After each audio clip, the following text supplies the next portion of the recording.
அஸ்ஸலாமு அலைக்கும் வரஹ்மத்துல்லாஹி வபரகாத்துஹு. நம்ம போன கிளாஸ் படித்தோம், 17வது கூட்டம் படித்தோம். சரியா? அதில் குளோரின் சம்மந்தப்பட்ட விஷயங்கள் படித்தோம். அது கிளியர் ஆகிக்கும்னு நம்புகிறேன். அன்னைக்கு படிக்கணும் என்ன அப்படின்னா 18வது கூட்டம் மூலங்களை பற்றி படிக்கணும். மற்றது எஸ் தொகுப்பு பி தொகுப்பு ஆவர்த்தனத்துடைய சில பீரியோடிக் ட்ரெண்ட்ஸை பற்றி படிக்கணும். அதில் முடிஞ்சால் அந்த எஸ்பி ஃபுல்லாகவே முடியும். 18 பற்றி பெருசாக தெரியாதுன்னா அவங்களுக்கு இல்லை. எங்களுக்கு தெரியும் இந்த 18ஆம் கூட்டம் மூலங்களை என்ன சொல்கிறது, விழுமிய வாயுக்கள் இல்லாட்டி இலட்சிய வாயுக்கள்னு சொல்கிறது. ஏன் அப்படின்னா இதனுடைய தாக்குத்திறன் மிக குறைவாக இருக்கும். அதே மாதிரி இது ஓரணு வாயுக்களாக இருக்கும். சரியா? அப்போ இதனுடைய தகவல்கள் ஒன்று ஓரணு வாயு, அடுத்தது இலட்சிய வாயுக்கள், அடுத்து தாக்குத்திறன் மிகவும் குறைந்தது, தாக்குத்திறன் மிக குறைவு. சரியா? அப்போ இந்த 18வது கூட்ட மூலகங்கள்ல உங்களுக்கு தெரிய வேண்டிய விஷயம் என்ன அப்படின்னா ஜெனன் பற்றிய விஷயங்கள். இது தெரியும். என்னென்ன மூலகங்கள் இருக்குது? முதலாவது மூலகங்களை பார்க்குற நேரம் ஹீலியம், நியான், ஆர்கன், கிரிப்டன், ஜெனன் இருக்கு. இது அவ்வளோத்துலேயுமே உங்களுக்கு ஜெனனை பற்றிய சில விஷயங்கள் தான் தெரியும். இந்த ஜெனன் சில எரிய சேர்வைகளை உருவாக்கும். அதே மாதிரி இது டிரெக்டாக ஃப்ளோரினோட தாக்கமடையும். ஜெனன் ஃப்ளோரினோட நேரடியான தாக்கத்திற்கு உட்படும். சரியா? இந்த ஜெனனுக்கு +2 +4 +6 +8 போன்ற ஒட்சியேற்ற நிலைகள் காணப்படும். சரியா? அப்போ இதுக்குரிய எக்ஸாம்பிள், அதாவது +2க்கு என்ன ஜெனன் சேர்வை இருக்குது, +4க்கு என்ன ஜெனன் சேர்வை இருக்குது, அப்படி ஒரு சில ஜெனன் சேர்வைகளுக்கு இந்த ஒட்சியேற்ற நிலைகளுக்குரிய ஜெனன் சேர்வைகளை தெரிஞ்சு வச்சுக்கிட்டா போதும். பெருசாக ஒன்றும் வண்டி பாருதில்ல. இதில் மெயினாக உங்களுக்கு என்ன வரும் அப்படின்னா இந்த ஜெனன் சேர்வைக்குரிய வடிவங்கள் பொதுவாக கேட்டு வரும் உங்களுக்கு. சரியா? +2 பொறுத்தவரை நம்ம அடிக்கடி கதைக்கிறது XCF2. XCF2 ஸ்ட்ரக்சர் எப்படிக்கும் தெரியுமா? சரியா? நேர்கோடாக இருக்கும். ஜெனன் இங்கே F, இங்கே F ஆகிருக்கும். ஆயிடுச்சு 22.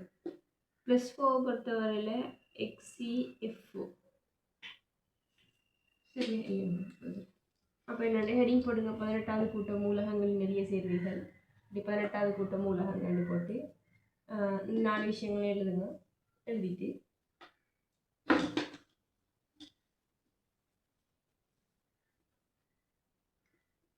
+2 +4 +6 +8.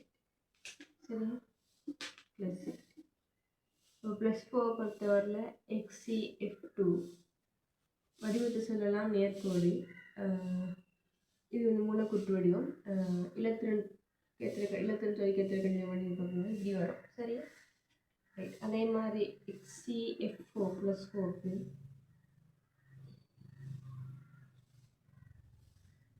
சொல்லலாம்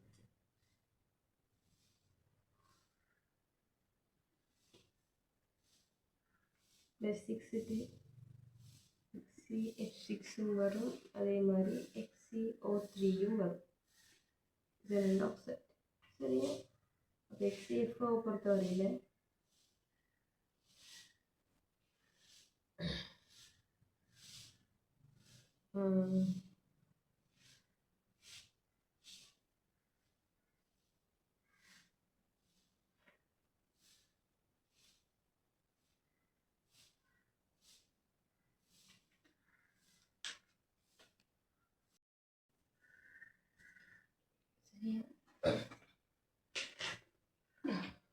அப்போ XCF6க்கு இப்படி வரும்.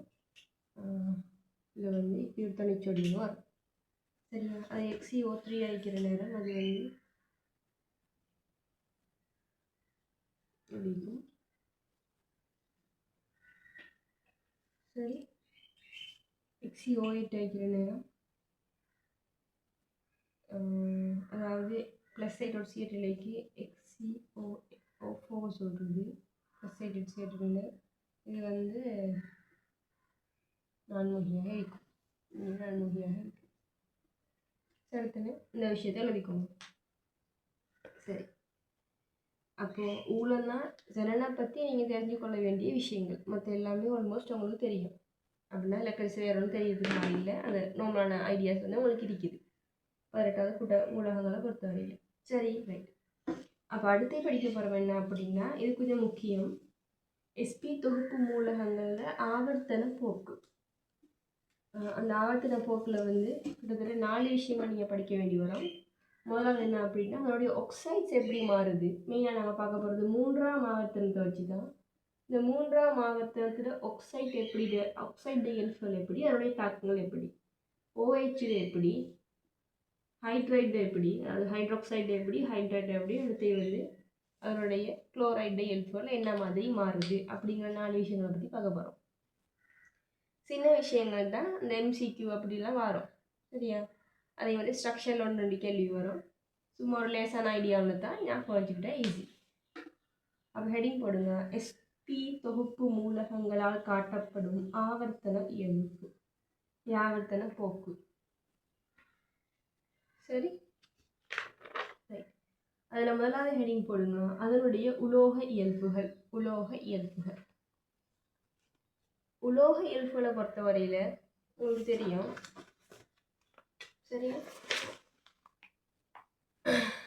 இப்போ 3ஆம் ஆவர்த்தனத்தை எடுத்துக்கோங்களா, sodium, magnesium, aluminium, silicon, phosphorus, sulphur, chlorine, அதே மாதிரி கடைசி ஆகிய போகிறது ஆகு. இல்லை உங்களுக்கு தெரியும் இதெல்லாம் உலோகங்கள், அங்கிட்டு பக்கங்கிறது அலோகங்கள். உங்களுக்கு நம்மளாக தெரிஞ்ச விஷயம். சரியா? அப்போ இதில் வந்து இங்கே பார்க்க போகிறோம் உலோக இயல்பு, அதோடு சம்மந்தப்படுத்தி உருகு நிலையை பற்றியும் பார்க்க போகிறோம். சரியா? அப்போ எங்கிட்ட என்ன, அப்போ ஆவர்த்தனத்தின் வழியே உலோக இயல்பு என்ன நடக்க போகுது, குறைய போகுது. அப்போ ஆவர்த்தனத்தின் வழியே உலோக இயல்பு குறைவடையும். சரி, ரைட். அதே மாதிரி இதனுடைய உருகுநிலையை பற்றி பார்க்குற நேரம் ஒரு வசனம் சொல்கிறாங்க. என்ன அப்படின்னா, உருகுநிலை வந்து ஒரு ஒழுங்கான அதிகரிப்பை காட்டி, அதாவது சிலிக்கான் மட்டும் ஒழுங்கான ஒரு அதிகரிப்பை காட்டி அதுக்கு பிறகு அப்படி குறைவடையுதுன்னு சொல்கிறாங்க. சரி, அந்த ஒரு விஷயத்த சொல்கிறாங்க. ஒழுங்கான அதிகரிப்பை காட்டி அதுக்கு பிறகு அப்படி குறைவடையுது. அப்போது இது எழுதிட்டு ஒரு சார்ட் மாதிரி போடுங்க.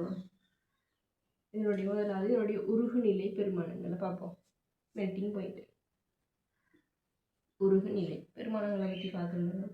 இவர் 98 வருவார், 649,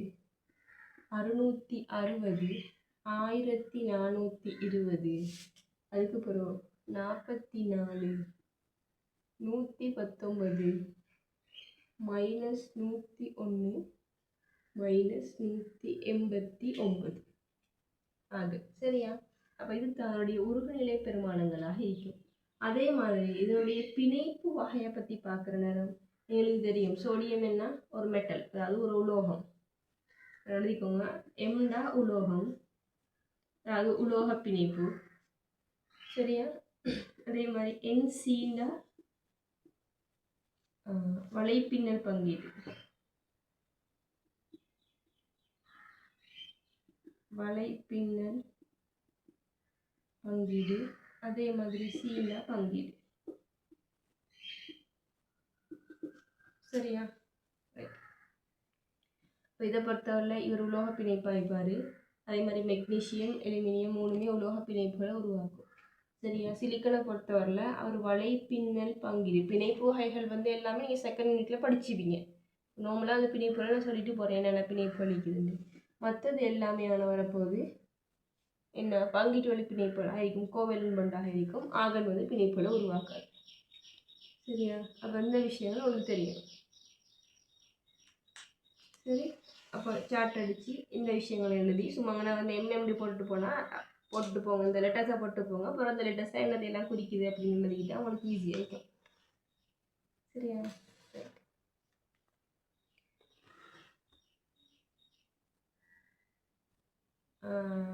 இது எழுதிட்டு ஒரு பாயிண்ட் எழுதுங்க. ஆவர்த்தனத்தின் குறுக்காக அணுவாரை குறைகிறது. சரியா? அடுத்த பாயிண்ட் எழுதுங்க. அத்துடன் அயனாக்கட் சக்தி அதிகரிக்கிறது. இப்படி போட்டுருங்க. சரிதான். எப்படி அணு ஆரை குறையுது, அடுத்து அயனாக்க சக்தி அதிகரிக்குது, அதனால உலோக நடத்தை குறையுது. உலோக நடத்தை குறையுது. சரியா? ரைட். இந்த விஷயத்தை எழுதிக்கோங்க.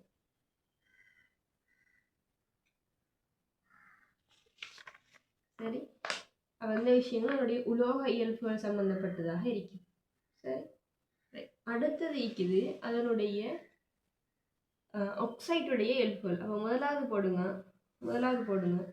சாரி, அடுத்த இது போடுங்க. இப்போ முதலாவது உலோக இயல்புகளை பார்த்தோம். ரெண்டாவது போடுங்க ஆக்சைடுகளின் போக்குகள். சரியா?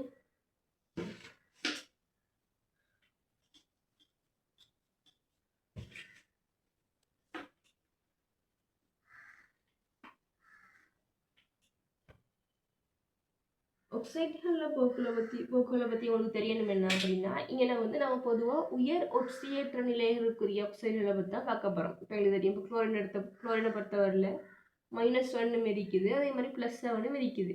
அப்போ அதனுடைய ஒட்சியேற்றன் மாறுற நேரம் அதனுடைய இயல்புகளும் மாறப்போகுது. நம்ம இங்கே படிக்க போகிறோம் என்ன அப்படின்னா, அதி உயர் ஒட்சியேற்ற நிலைக்குரிய ஆக்சைடுகள் எப்படி மாறுது, என்ன இயல்போட கொண்டிருக்குது, அதே மாதிரி என்ன பிணைப்பு வகைகள் காணப்படுது நான் படிக்க போகிறோம். சரியா? இது கொஞ்சம் முக்கியம், அதாவது அடிக்கடியில் கேள்வி கேட்டு வருது.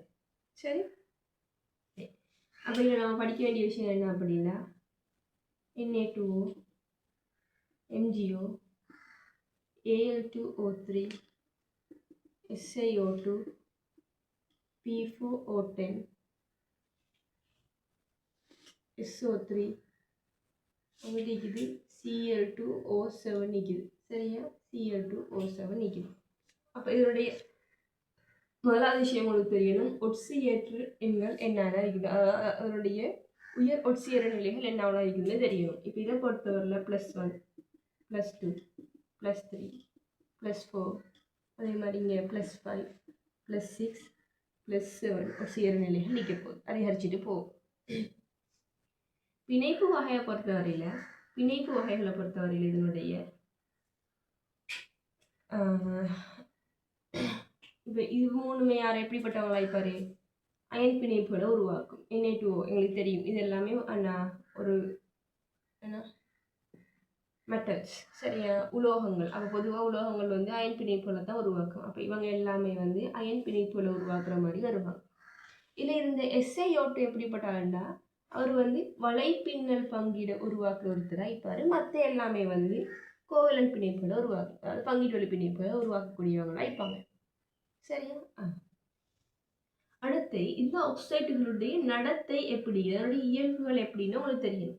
அதாவது அது அமிலமா, இல்லாட்டி மூலமா, இல்லாட்டி மென் அமிலமா, இல்லாட்டி ஈரியல்ஃபா அப்படிங்கிற சில கேட்டகரைஸ் இருக்குது. அப்போ அந்த விஷயங்கள் உங்களுக்கு தெரிஞ்சுக்கணும். இது கொஞ்சம் முக்கியம். சரியா? இது சொல்றதுக்கு முன்னுக்கு ஒரு விஷயத்தை ஞாபகம் வச்சுக்கோங்க. நம்ம அன்றைக்கு போன கிளாஸ் படித்தோம், ஒட்சியேற்ற எண் அதிகரிக்கிற நேரம் அதனுடைய அமில வலிமை அதிகரிக்கும். சரியா? இப்போ ஒரே மூலகத்துக்குரிய ஒட்சியேற்ற எண் இப்போ குளோரின் எடுத்த பொறுத்தவரை -1 +1 பார்க்கணும்னா +7 அமில இயல்பை காட்டும். அதான் அதனுடைய அமில இயல்பு அதுக்கு அதிகரிச்சுக்கிட்டு போகும். இங்கேயும் கிட்டத்தட்ட அதே கான்செப்ட் தான். ஒட்சியேற்ற எண் அதிகரிக்கிற நேரம் அமில இயல்பு அதிகரிக்கும். அதாவது +1லேருந்து +7க்கு போன நேரம் அமில இயல்பை அதிகரிச்சுக்கிட்டு போகும். +1ல் ஆக குறைவான அமில இயல்பு இருக்கும். அப்போ அதை நம்ம சொல்லுவோம் எப்படின்னா, என்ன வலிமையான மூலமாக இருக்கும். எங்களுக்கு தெரியும், NaOH ஒரு வலிமையான மூலம். அதே மாதிரி அதனுடைய ஆக்சைடும் ஒரு வலிமையான மூலகமாக இருக்கும். அப்போ இவர் வலிமையான பேஸ், சரியா, மூலமாக இருக்கும். இவர் ரோமனா மூலமாக இருப்பார். சரியா? Al2O3 பொறுத்தவரை ஒரு முக்கியமான விஷயம், பொதுவாக MCQல வர என்ன அப்படின்னா, இவர் ஒரு ஈரியல்ஃபு ஆக்சைடாக இருப்பார். ஆக்சைடை பொறுத்தவரை கிட்டத்தட்ட 4 வகையான ஆக்சைடுகள் இருக்குது. சரியா? ஒன்று மூலம், அடுத்தது அமிலம். இது ரெண்டுமே உங்களுக்கு தெரியும், அதாவது பேஸ், அடுத்தது எசிடிக். அடுத்தது இருக்குது எம்ஃபோட்டரிக், அதாவது ஈரியல்ஃபு கொண்டதாக இருக்கும். ஈரியல்ஃபு ஆக்சைடுகளாக இருக்கும். அதாவது அது அமில இயல்பையும் காட்டும், கார இயல்பையும் காட்டும். அது இல்லாமல் இன்னொருத்தர் இருக்கிறாரு, அவர் என்ன நடுநிலையான நடுநிலையான ஆக்சைடாக அவர் இருப்பார். இந்த 4 விஷயங்களுக்குரிய எக்ஸாம்பிளும் உங்களுக்கு தெரிஞ்சுக்கணும். சரியா, நான் சொல்கிறேன் உங்களுக்கு பாவம். அப்போ இவர் வந்து Al2O3 பொறுத்தவரையில் இவர் ஈரியல் ஆக்சைடாக இருப்பார். SiO2 பொறுத்தவரையில் அவர் வந்து மிக மென்மையான அமிலமாக இருப்பார். இவர் மென்மையான அமிலமாக இருப்பார். இவர் வந்து அமிலமாயிப்பார். இவர் வலிமையான அமிலமாயிப்பார். அதாவது அமில இயல்பு அப்படி அதிகரிச்சுக்கிட்டு போகுங்கிற விஷயத்தை அங்கே சொல்ல வராங்க. சரிதானே? ரைட்.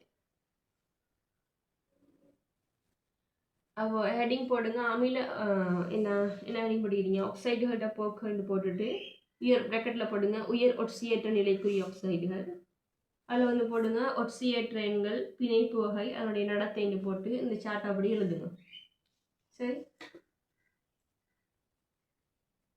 எழுதிட்டு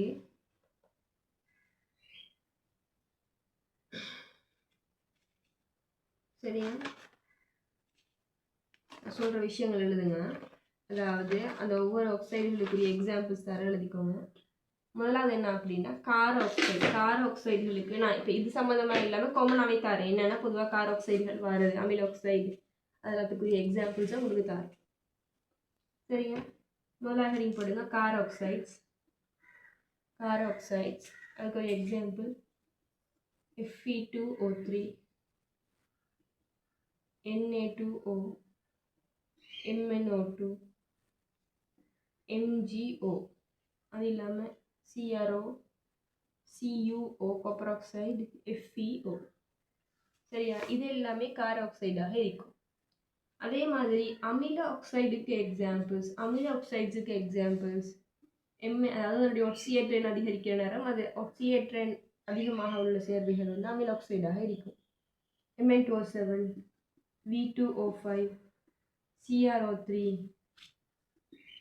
SO2, SO3, SiO2, P2O5, Cl2O7, CO2, இது எல்லாமே அமில ஆக்சைடாக இருக்கும். அடுத்தது இருக்குது ஈரியல் ஆக்சைடுகள். ஈரியல் ஆக்சைடை பொறுத்தவரையில் பெரிலியம் ஆக்சைடு, அலுமினியம் ஆக்சைடு, பிபி, இ ஆக்சைடு, அடுத்து ஜெரன் ஆக்சைடு, இது எல்லாமே ஈரியல் ஆக்சைடுகளாக இருக்கக்கூடும். அடுத்தது நடுநிலையான நடுநிலையானதுக்கு எக்ஸாம்பிள் NO, CO, N2O, இது மூணும் தான் நடுநிலையான ஆக்சைடுகளுக்குரிய உதாரணங்களாக நம்ம சொல்கிறது. சரித்தானே? எந்த விஷயங்களையும் எழுதிக்கோங்க, சும்மா ஞாபகம் வச்சுக்கோங்க. சரி, அடுத்து சப்ஹெடிங் மாதிரி போய் நோட் பண்ண பண்ணுறதுனாலும் சரி, நீர், அதாவது இந்த ஆக்சைடுகள் வந்து நீரோட தாக்கம் அடைஞ்சால் எப்படி தாக்கம் அடையும், அமிலங்களோட தாக்கம் அடைஞ்சால் எப்படி தாக்கம் அடையும், இக்காரங்களோட தாக்கம் அடைஞ்சால் எப்படி தாக்கம் அடையுங்கிற அந்த சமன்பாடுகள், அது சம்மந்தப்பட்ட விஷயங்கள் வந்து உங்களுக்கு தெரியும். முதலாவது போடுங்க. முதலாவது பாயிண்ட் எழுதுங்க.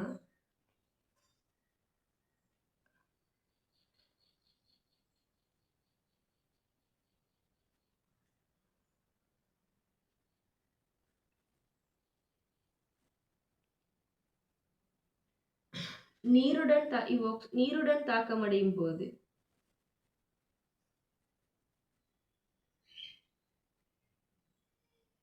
இல்லாடி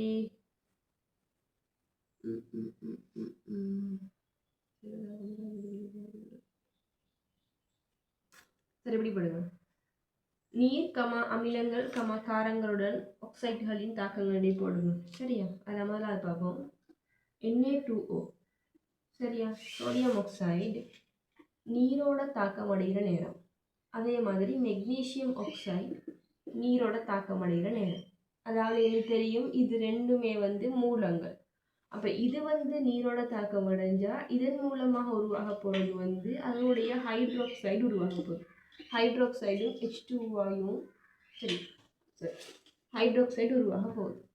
சரியா, அப்போ இவர் ஒரு மூலம், அதனால இவரும் ஒரு மூலமாக இருப்பார். மெக்னீசியம் ஆக்சைடு ஒரு மூலம், அதே மாதிரி இவரும் நீரோட தாக்கம் அடைஞ்சால் அங்கே உருவாக போகிறது வந்து மெக்னீசியம் ஹைட்ரோக்சைடு உருவாக போகுது. இவரும் ஒரு மூலமாக இருப்பார். சமப்படுத்திட்டா சரி. சரி ரைட். இது ரெண்டுமே எப்படின்னா, அதாவது மூலங்களுக்குரிய ஆக்சைடுகள் நீரோட தாக்கம் அடைஞ்சா மூலங்களுக்குரிய ஹைட்ராக்சைடுகள் உருவாக்க போகுது. அதே மாதிரி எனக்கு தெரியும் இவன் ஒரு மூலம்.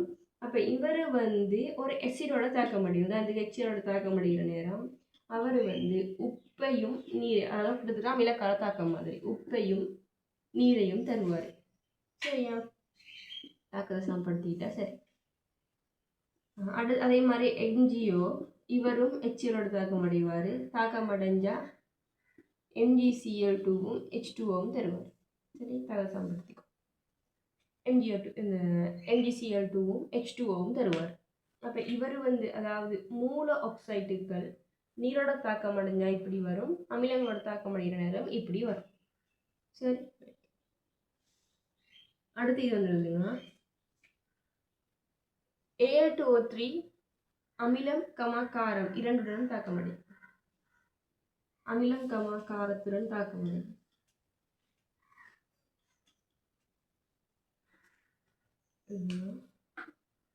Al2O3 அமிலத்தோட தாக்கம் அடைகிற நேரம் அது அதனுடைய குளோரைடை தரப்போகுது. AlCl3 + H2O தரும். தாக்கத்தை சமப்படுத்துகிற நேரம் இப்படி வரும். சரியா? அதே மாதிரி இது அப்போ இந்த இடத்துல இவர் காரமாக தொழிற்பட போகிறார். இது Al2O3 ஒரு பேஸோட தாக்கம் அடைய, அதாவது ஒரு மூலத்தோட தாக்கம் அடைகிற நேரம். சரியா?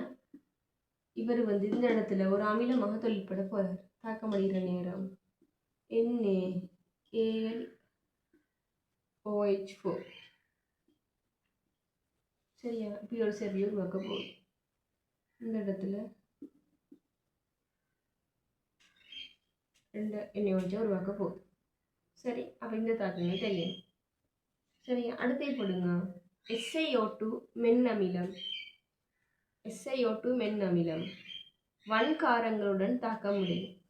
வன்காரங்களுடன் தாக்கம் வரும், ஆனால் நீருடன் தாக்கமற்றது. அப்படின்னு ஒரு பாயிண்ட் எழுதுங்க தாக்கத்தை. SiO2 NaOH தாக்கம் அடைகிற நேரம் Na2SiO3 நீரும் உருவாகுது. சரி, நீரும் உருவாகுது. இது SiO2 சம்பந்தப்பட்ட தாக்கம். அடுத்தது போடுங்க. P4O10, SO3, Cl2O7 என்பன அமில இயல்புடையது. இது நீரில் கரைக்கப்படும் போது அமிலங்களை உருவாக்குகின்றன. அப்போ P4O10 நீரோட தாக்கம் அடைகிற நேரம் அது H3PO4 உருவாக்கும். சரி, அதே மாதிரி SO3 நீரோட தாக்கம் அடைகிற நேரம் H2SO4 உருவாக்கும். Cl2O7 நீரோட தாக்கம் அடைகிற நேரம் ClO3 உருவாக்குது. சரியா? அப்படின்னு தாக்கங்கள் இருக்குது. அதே மாதிரி இந்த 3 ஆக்சைட்டுகளும் காரங்களுடன் தாக்கம் அடையும். அப்போ ஆக்சைட்டுகள் இது அமிலம், காரங்களோட தாக்கம் அடைஞ்சா உப்பையும் நீரையும் தரும். எழுதுங்க. இவ்வாக்சைட்டுகள் காரங்களுடன் தாக்கமுற்று உப்பையும் நீரையும் தருகின்றன.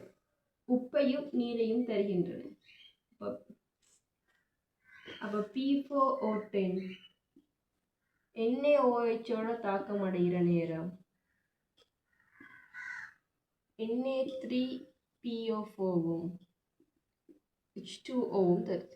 அப்போ இங்கே 12 NaOHும் இங்கே 4 இங்கே 6 வரும்.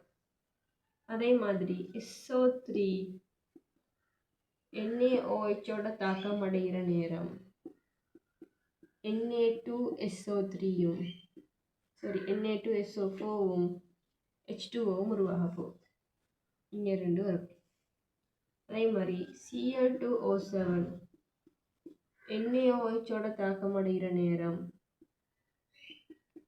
NaClO4வும் H2Oவும் உருவாக போகுது. சரியா? இதுதான் தாக்கம். சரியா? அப்போ உள்ள விஷயங்கள் தெரியணும். அப்போ நம்ம படித்தோம் வந்து மூலங்கள், அதாவது மூல ஆக்சைட்டுகள் நீருடனான தாக்கம், அமிலங்களுடனான தாக்கம். அதே மாதிரி ஈரியல் ஆக்சைடு வந்து அமிலங்களோட எப்படி தாக்கம் அடையுது, காரங்களோட எப்படி தாக்கம் அடையுது. அடுத்து SiO2 ஒரு மென்னமிலம், அப்போ மென்னமிலம் ஒரு வன்காரத்தோட எப்படி தாக்கம் அடையுது. மிச்சம் மூணும் வந்து அமிலங்கள். அமிலங்கள் வந்து நீரோட எப்படி தாக்கம் அடையுது, அதே மாதிரி காரங்களோட எப்படி தாக்கம் அடையுது, மூலங்களோட எப்படி தாக்கம் அடையுதுன்னு தெரியணும். இந்த தாக்கங்கள் தெரிஞ்சுக்கிட்டா சரி. சரி, அப்போ இந்த விஷயங்கள் வந்து ஆக்சைடு சம்பந்தப்பட்டது. அடுத்தது இருக்குது சரியா, அடுத்தது இருக்குது ஹைட்ராக்சைடு. சரியா, ஹைட்ராக்சைடுகளுடைய எல்ஃபு. அப்போ ஹெடிங் போடுங்க, ஹைட்ராக்சைடுகளின் நடத்தைகள்.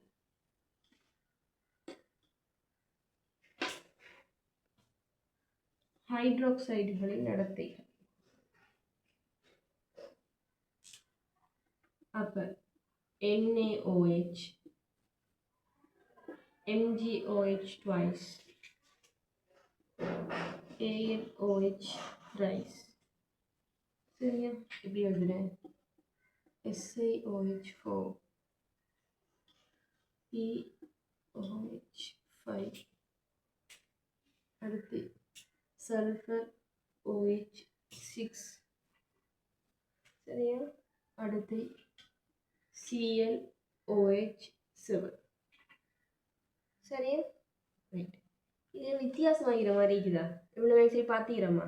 சரியா, இல்லை என்னண்டா இதில் வந்து உறுதியான நிலைன்னு இருக்குது. அப்போ SiOH4 எப்படி மாறுது அப்படின்னா H2SiO3ன்னு மாறுது. இவர் வந்து H3PO4ன்னு மாறுது. இவர் H2SO4ன்னு மாறும். இவர் HClO4ன்னு மாறுவார். சரியா, உறுதியான நிலைகளையும் எழுதிக்கோங்க. அதாவது இப்போ குளோரைடு ஹைட்ராக்சைடு நம்ம எங்கேயுமே பார்க்குறீங்க, அது வந்து HClO4ஆக மாறுது. சரியா, அதே மாதிரி ஒட்சியேற்ற நிலைகள் அதிகரிச்சுட்டு போகும். +1 +2 +3 +5 +6 +7 அதிகரிச்சுக்கிட்டு போகும்.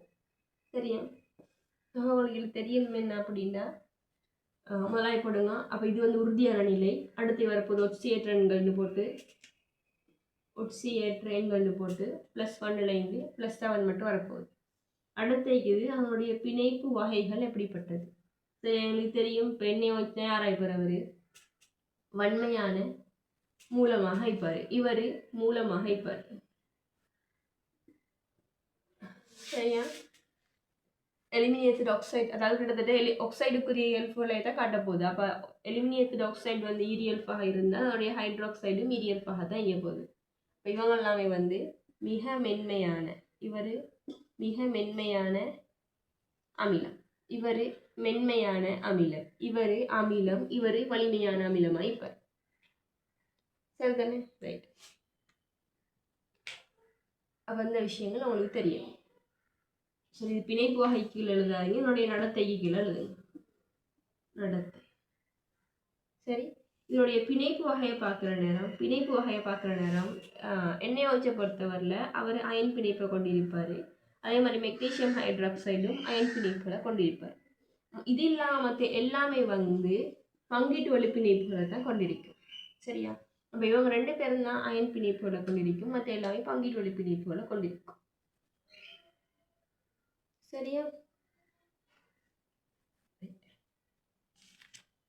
அப்போ உள்ளதான் ஹைட்ராக்சைடுகள், அதனுடைய தாக்கங்கள் இல்லை. அப்போ ஹைட்ராக்சைடுன்னு போட்டு இது எழுதிட்டீங்க தானே, ரைட். அடுத்த ஹெடிங் போடுங்க, ஹைட்ரைட்டுகளின் நடத்தைகள். ஹைட்ரைட்டுகளின் நடத்தைகள்.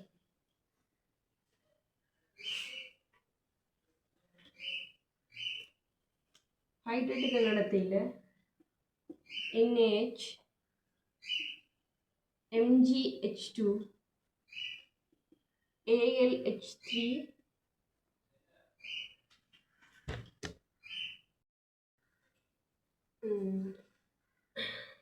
ஹைட்ராக்சைடு பார்த்தோம். இப்போ வந்து 3ஆம் ஆவர்த்தனத்தில் ஹைட்ரேட்டுகள் பார்க்கணும். சரியா, ஹைட்ரேட்டுகளை பொறுத்தவரையில் NaH, MgH2 AlH3 இது சொல்கிறது வந்து ஒரு காம்ப்ளெக்ஸாக தான் இருக்கும். அதை எக்ஸ்ன்னு சொல்கிறது, அதாவது AlH3 எக்ஸ்ன்னு வரும். அடுத்து SiH4, அடுத்தது PH3 H2S, அடுத்தது HCl. சரியா? இப்போ இதுக்கு முழுக்க பார்த்த சேர்வைகள் எல்லாமே கிட்டத்தட்ட ஒரே மாதிரியான ஒட்சியற்ற நிலைகள் தான் வரும். ஆனால் இங்கே வந்து ஒட்சிய நிலை வரும் +1 +2 +3 வந்து இதுக்கு வரும் -4 வரும். -4 -3 -2 -1 வரும். சரியா? சரி, இதே வந்து இதோடைய நீர்க்கரைசல்களோட நடத்தையை பார்த்தோம் அப்படின்னா கிட்டத்தட்ட அது வந்து வலிமையான மாதிரி தான். இது என்ன, இது ஒரு வன்மையான நீர்க்கரைசலின் நடத்தைன்னு போட்டு இது ஒரு வன்மையான காரமாக வைக்க போகுது மூலம் பேஸ். இது ஒரு மென் மூலமாக வைக்க போகுது. சரியா? அதே மாதிரி அலுமினியம் வந்து EDF கொண்டதாக வைக்க போகுது. SAH பொறுத்தவரை மிக மென்மையானதாக வைக்க போகுது. மிக மென்மையானதாக வைக்க போகுது. சரியா? PH3 பொறுத்தவரை இவர் ஒரு நடுநிலையான ஹைட்ரேட்டாக வைப்பார். நடுநிலை. சரி, அதே மாதிரி H2S பொறுத்தவரையில் மென்மையான அமிலம்னு சொல்கிறது. HCl பொறுத்தவரையில் வன்மையான அமிலமாக வைக்க போகுது. வண்ணம் தான் சரித்தனை அந்த விஷயங்கள் இருக்குது இதில். அது இல்லாமல் உங்களுக்கு ஒன்று ரெண்டு தாக்கங்கள் தெரியும். எப்படின்னா அந்த MgH2 AlH3 எப்படி H2ஓட தாக்கம் அடையுதுன்னு தெரியும். அதாவது NaH வந்து இந்த சார்ட் எழுதிட்டு போடுங்க. சோடியம் மற்றும் மெக்னீசியம் ஹைட்ரேட்டுகள் நீருடன் தாக்கி வன்கார கரைசலை தரும். அப்போ வந்து இந்த ஹைட்ரேட்டு H2ஓட தாக்கி NaOHையும் H2Oவையும் தரும். அதே மாதிரி MgH2 H2ஓட தாக்கி NgOH2ஐயும் H2ஐயும் தரும். சரியா? அதே மாதிரி AlH3 H2ஓட தாக்கி AlOH3ஐயும் H2ஐயும் தர தாக்கத்தை சமப்படுத்திக்கோங்க. என்ன, இங்கே 2 வரப்போகுது, இங்கே 2 வரப்போகுது, இங்கே 3 வரப்போகுது, இங்கே 3 வரப்போகுது. சரியா? ரைட். அதே மாதிரி pH, சரியா, ஒரு பாயிண்ட் அடுத்த பாயிண்ட் எழுதிவாங்க. PH3 வந்து நீரில் கரைஞ்சா, அதாவது PH3 எங்களுக்கு தெரியும் ஒரு நடுநிலையான கரைசல். அப்போ PH3 நீரில் கரைஞ்சா ஒரு நடுநிலை கரைசலை தரும்.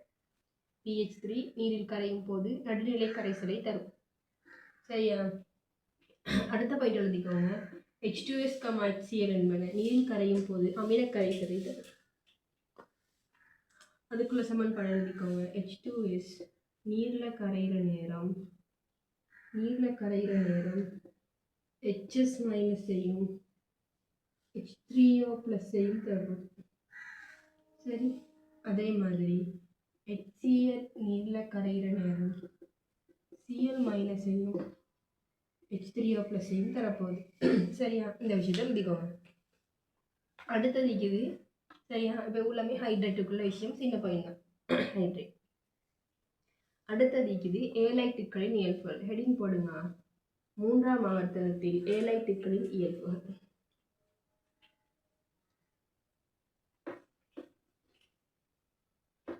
சரியா? எங்களுக்கு தெரியும் இந்த ஆவர்த்தனத்துக்கூடாக மின்னெதிர்த்தன்மை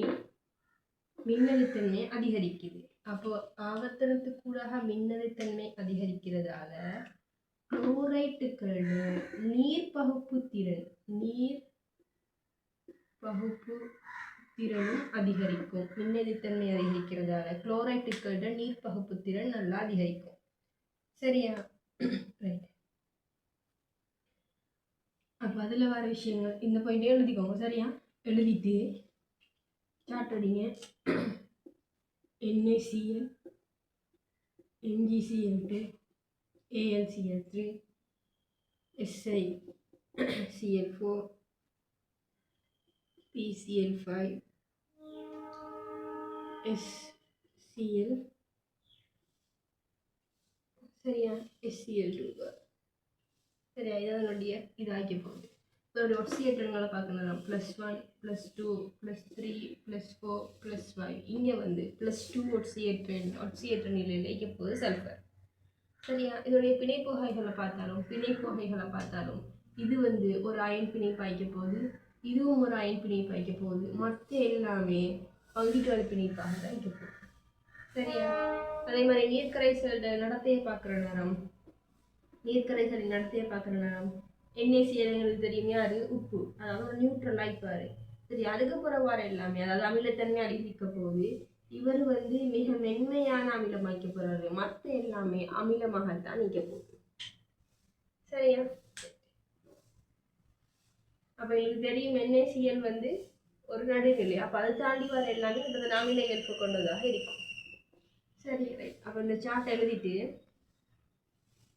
இப்போ இந்த குளோரைட்டுகள் அதாவது 3ஆம் ஆவர்த்தனத்தின் குளோரைட்டுகள் நீருடன் எப்படி தாக்கம் அடையுதுன்னு பார்ப்போம் சரியா 1-2 தாக்கங்கள் எழுதிக்கிட்டே சரி AlCl3 H2ஓட தாக்கம் அடைஞ்சு AlH2O5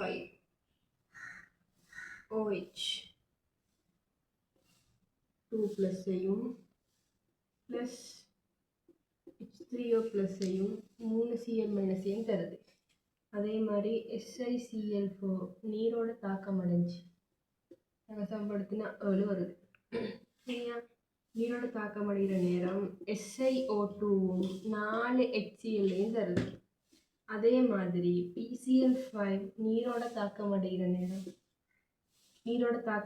நேரம் H3PO4வையும் 5 HCl-ஐயும் 5 HCl-ஐயும் தருது சரியா அதே மாதிரி HCl2 நீரோட தாக்கம் அடைகிற நேரம் H2SO3-ஐயும் சல்ஃபரையும் HCl-ஐயும் தருது தாக்க சமப்படுத்தினா 3 H2O-வும் 4 HCl வரப்போகுது சரியா ரைட் அப்போ உள்ள தாக்கங்கள் உங்களுக்கு தெரியும் சரியா அப்போ உள்ள விஷயம் அதாவது அலசங்கள் உள்ள இது அப்போ உள்ள விஷயங்கள் வந்து உங்களுக்கு தெரியணும் கட்டாயமா அதாவது அந்த பீரியாடிக் ட்ரெண்ட் SP தொகுப்பு மூலகங்கள் அந்த 3ஆம் ஆவர்த்தன விஷயம் அதிகமாக பார்க்கறது அப்போ 3ஆம் ஆவர்த்தனத்துக்குரிய எத்தனை விஷயங்கள் உங்களுக்கு தெரியணும் சரியா ரைட் இதோட கிளாஸை முடிப்போம் அஸ்ஸலாமு அலைக்கும் வரஹ்மத்துல்லாஹி வபரகாத்துஹு அடுத்தது D பிளாக்